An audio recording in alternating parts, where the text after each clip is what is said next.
sua TV Rio Branco, canal 8.1, SBT, Sistema Brasileiro de Televisão. Mais uma vez, obrigado pela sua audiência.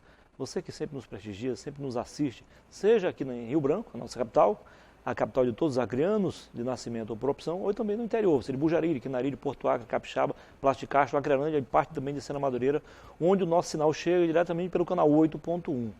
Nos demais municípios acrianos, você nos prestigia pela NET HD TV, canal 15, a TV fechada, você tem que pagar um pacote, ou inteiramente grátis, por meio do portal riobranco.net, que é o portal oficial da sua TV Rio Branco. Lá estão disponíveis para você todos os programas da TV Rio Branco, Boa Noite Rio Branco, Bom Dia Rio Branco, o Tribuna Livre, o Programa da Ju, enfim, toda a programação local da TV Rio Branco disponível para você no portal riobranco.net. Ele foi eleito pelo PSL, Partido Social Liberal, e fez uma revolução moral e ética nos procedimentos políticos e administrativos também na Câmara de Rio Branco. Só que ainda está sem partido. Tenho o prazer de conversar mais uma vez com o vereador Emerson Jarúde. Seja bem-vindo.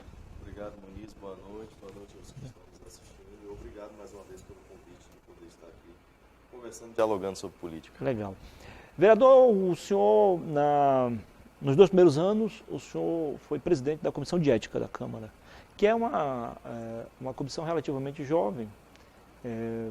Existe também o Conselho de Ética ainda, né? Existe.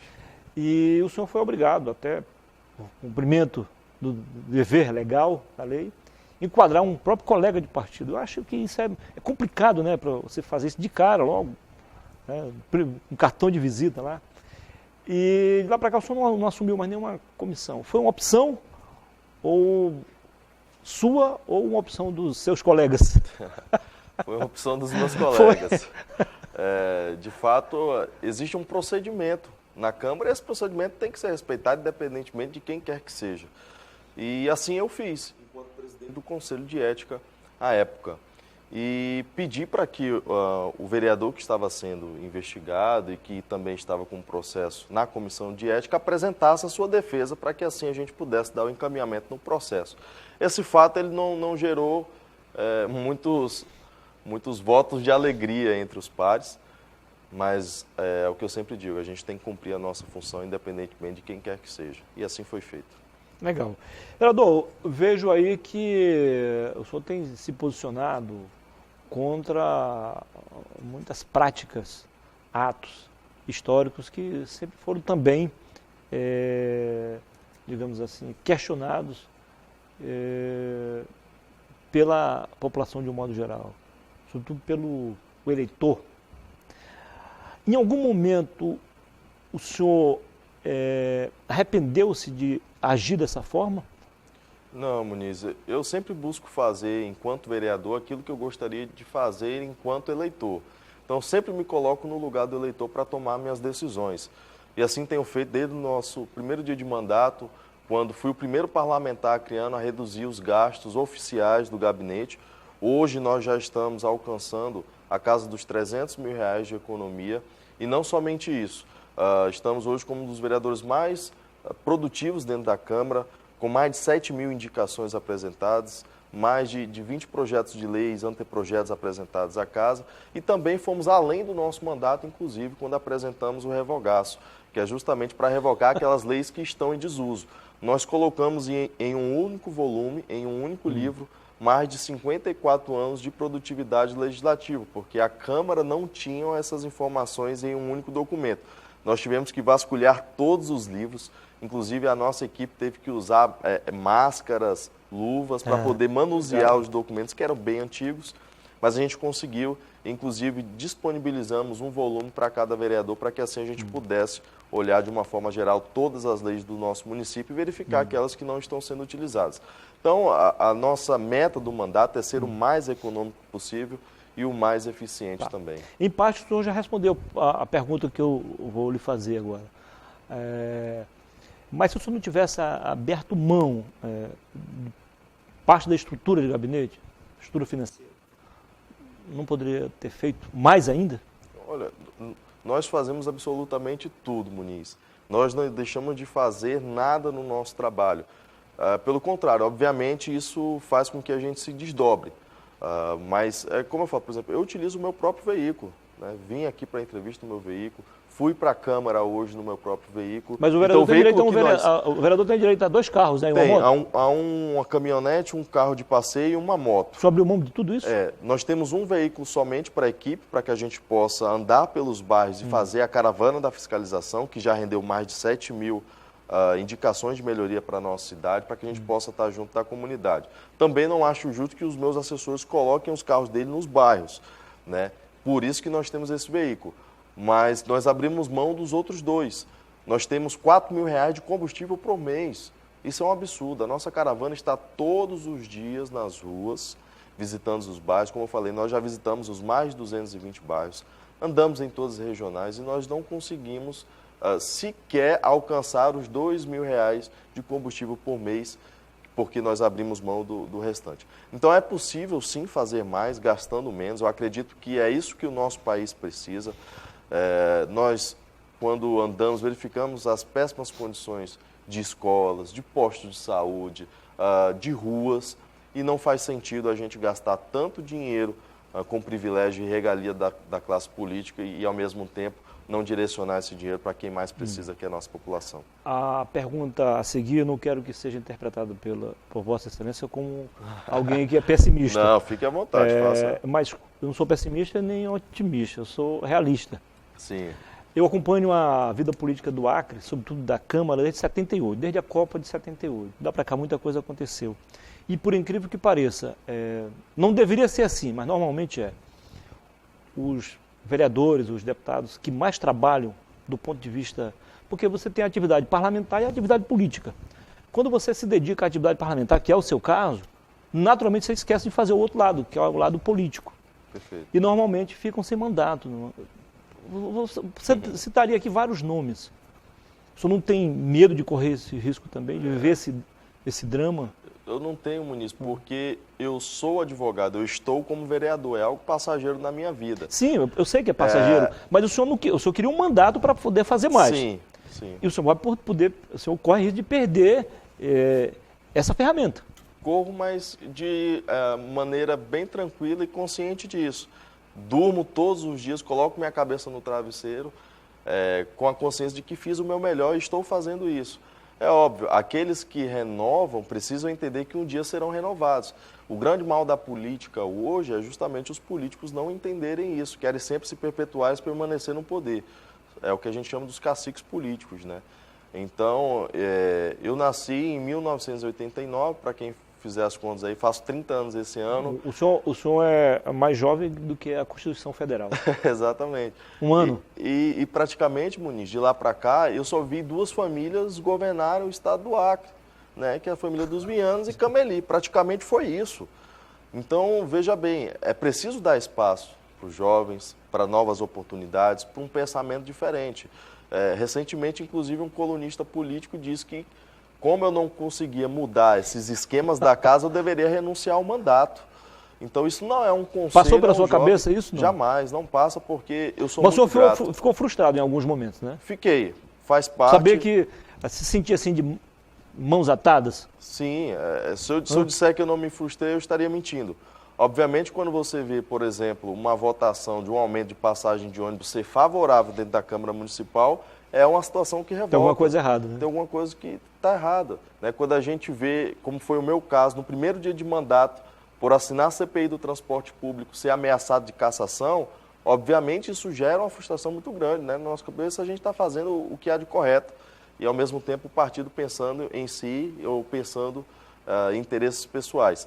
Então, o que a gente tem que colocar em mente, Muniz, é que nós temos que fazer o nosso melhor, independentemente de voto. Eu acredito que um dos grandes males que nós estamos passando é justamente pelos políticos só pensarem em voto. Um exemplo clássico disso é saneamento básico. O que é que costumo dizer? Que saneamento não dá voto porque está debaixo da terra, esgoto e água. E reflexo disso não é nem para hoje... você fazer a inauguração de uma rede de esgoto. Exatamente. Você já viu alguma inauguração de rede de esgoto? Não se faz. Então, hoje nós estamos vivendo, no estado do Acre, o período medieval quanto a saneamento básico. Somente 22% dos lares do estado do Acre têm saneamento básico, água potável, esgoto, em virtude de justamente os políticos estarem pensando somente no voto e não na qualidade de vida daqueles que o elegeram. Então, essa é uma mentalidade que precisa mudar. É fácil? Não é. Se eu dissesse que fosse fácil, eu estaria mentindo mais uma vez. É difícil, mas o desafio é esse, a gente mostrar que é possível se mudar e pensar primeiramente na população e não nos interesses pessoais. Fazer duas perguntas, uma para a gente avançar e ganhar tempo. Por que o senhor largou o PSL e a outra? Não houve um avanço na negociação, no convite feito pelo MDB? Primeiro, quanto ao PSL, como eu falei no meu primeiro dia de mandato, eu sofri essa ameaça de cassação do mandato por assumir a CPI do transporte público. A partir dali, já não concordei mais com os planos do partido e eu faço parte de um movimento chamado Livres, e esse movimento vinha acontecendo em todo o país, é um movimento de renovação, e à época o presidente nacional, Luciano Bivar, que também continua sendo até hoje, vendeu um sonho presidencial em troca dessa renovação. Então todos os diretórios mudaram seus presidentes, fizeram uma grande mudança, e por uma questão de lealdade ao Livres, que foi quem me ajudou nesse momento de dificuldade da CPI do transporte público, eu resolvi sair em conjunto. Quanto à questão do MDB, de fato houve um convite pelo presidente da Municipal, Roberto Duarte, que foi um companheiro de bancada nosso na época da Câmara Municipal dos Vereadores. Estamos conversando, dialogando, a legislação nos permite até o mês de abril aí escolher um partido e obviamente a gente vai escolher aquele que também nos dê a possibilidade de continuar esse trabalho de forma independente para que a gente possa colocar a população sempre em primeiro lugar. Então o senhor é candidatíssimo à reeleição? Olha, sou candidato a terminar o meu mandato, que encerra dia 31 de dezembro de 2020. Nós não estamos medindo esforços e continuamos trabalhando. O que importa, como eu falo, é a população estar sempre em primeiro lugar. E é isso que a gente tem feito no nosso mandato. O senhor fez um comentário agora há pouco que me chamou a atenção. O senhor viu só duas famílias comandando o Acre. A primeira família Cameli, que entregou o bastão para a família Viana, que voltou agora com os Camelis. Com os Cameli, digo, não vai para o plural, no singular.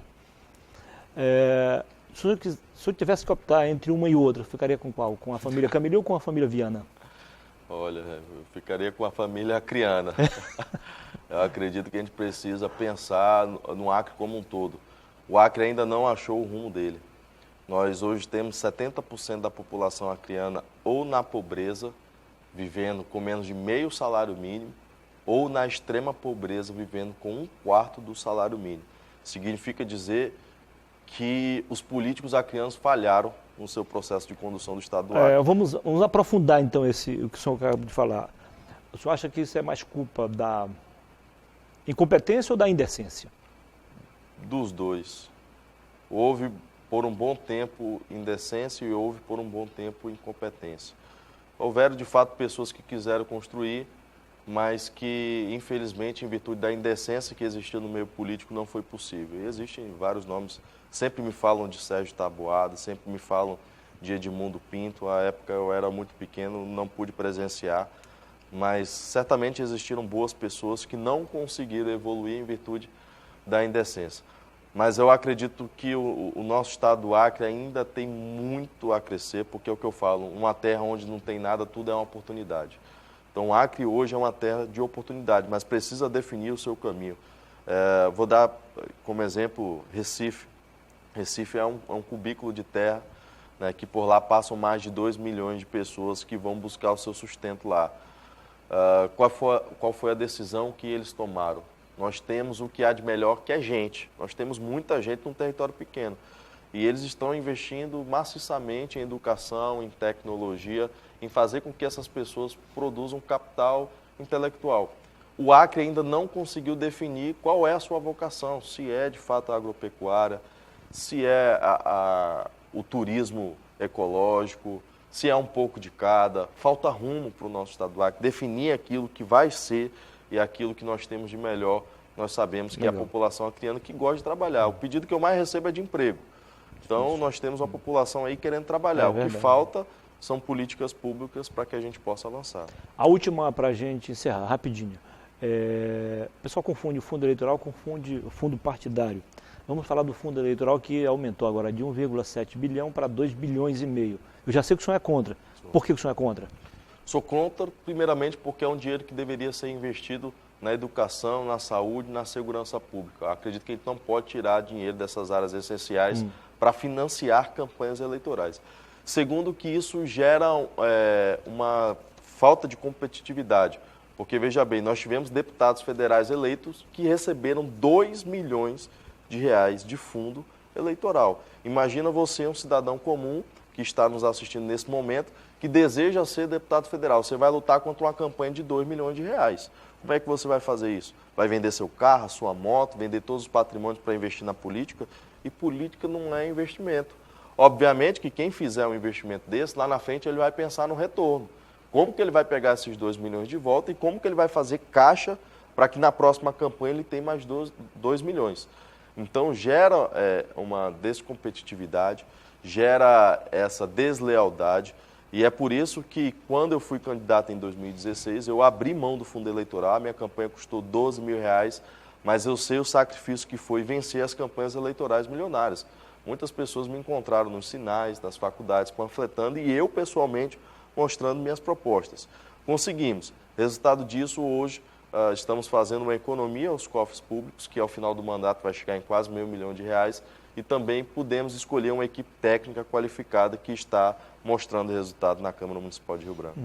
Não deu tempo para a gente falar sobre outros assuntos, nem sobre a viagem dos Passou vereadores. rápido, né? A secção também é contra, Sim. 5 mil de diárias, mas tudo bem. Foi um prazer recebê-lo aqui, vereador. Eu que agradeço, Sucesso. Muniz, pelo espaço. Parabéns pelo trabalho. Obrigado, e a todos vocês que estão nos assistindo, se quiser conhecer um pouco mais do nosso trabalho, pode consultar nossas redes sociais.